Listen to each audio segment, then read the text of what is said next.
Bonjour, fonction logique à semi-conducteur.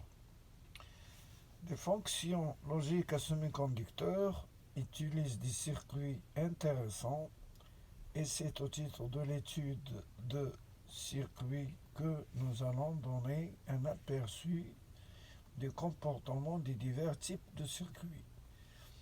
Ils sont habituellement désignés par les sigles suivants. DL, diode logique. RTL, résistor, transistor logique. RCTL, résistor, bien résistance, capacité, transistor logique. Résistor, capaciteur, transistor logique. DTL, diode, transistor logique. TTL, transistor logique.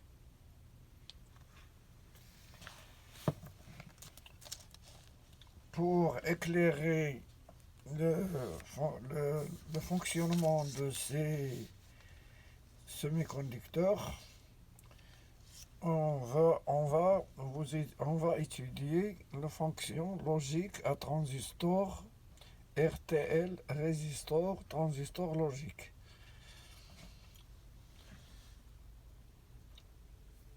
C'est un transistor à plusieurs entrées. C'est un transistor NPN. On a utilisé ici un NPN, émetteur vase collecteur.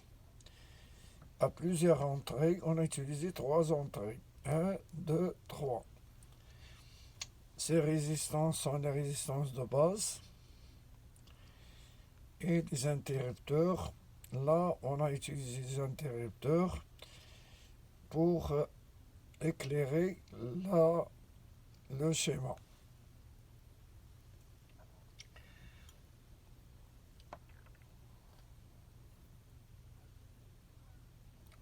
Donc, ce type de RTL, de transistor logique à résistance, c'est un transistor à plusieurs entrées, passant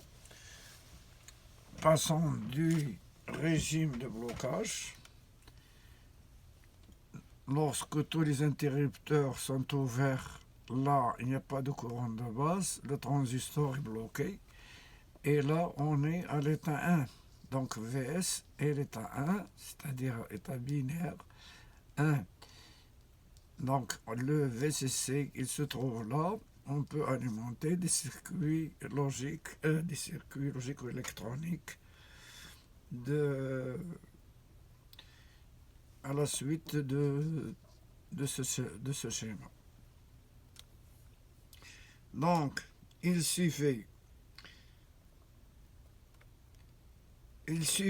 qu'une des entrées soit à l'état 1, il suffit qu'une seule des entrées. Si l'entrée 1 est à l'état 1, c'est-à-dire le plus VCC se trouve là, il y a un courant qui passe là, IB, il sature le transistor.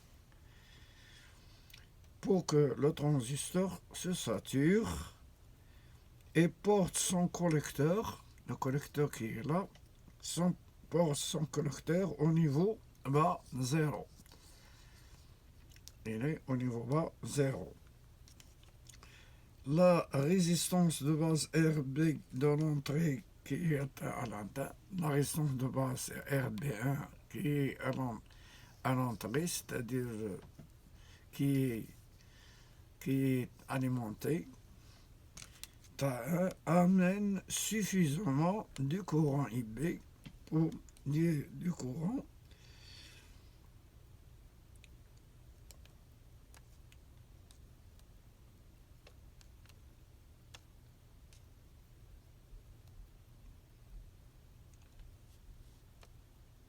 pour saturer le transistor. Donc, amène suffisamment de courant pour saturer le transistor. Les résistances RB des autres entrées, les autres entrées délivrent un courant insignifiant. Donc, si on attaque la base du transistor par plusieurs résistances B, on réalise une fonction non ou à la sortie.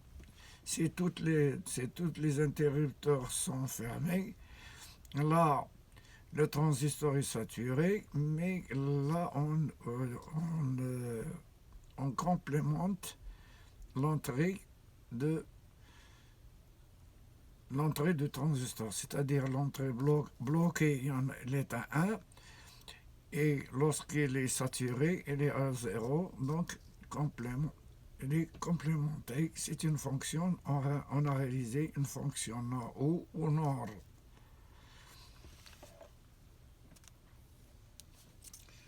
Alors, pour encore des éclaircissements sur ce schéma, on a établi une table de vérité et on a pour établir une table de vérité, on a des données numériques, c'est-à-dire des données logiques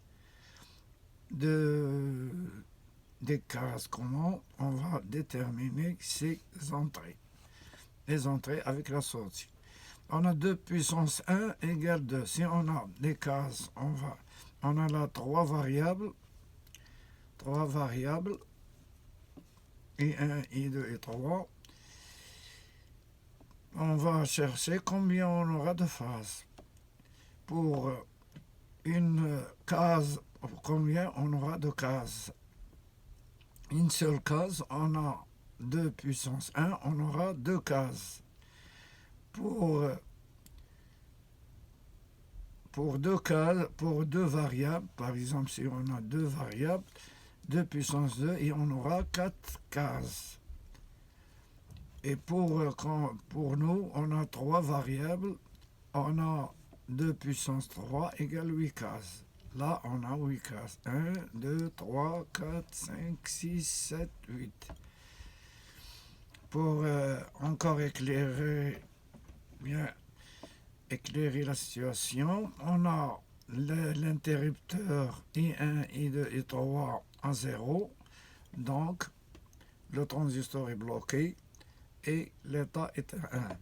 Donc, VS est à 1. Donc, le VCC, quelle que soit la tension qui est là, il se trouve là, moins la charge, moins la tension de la résistance de charge.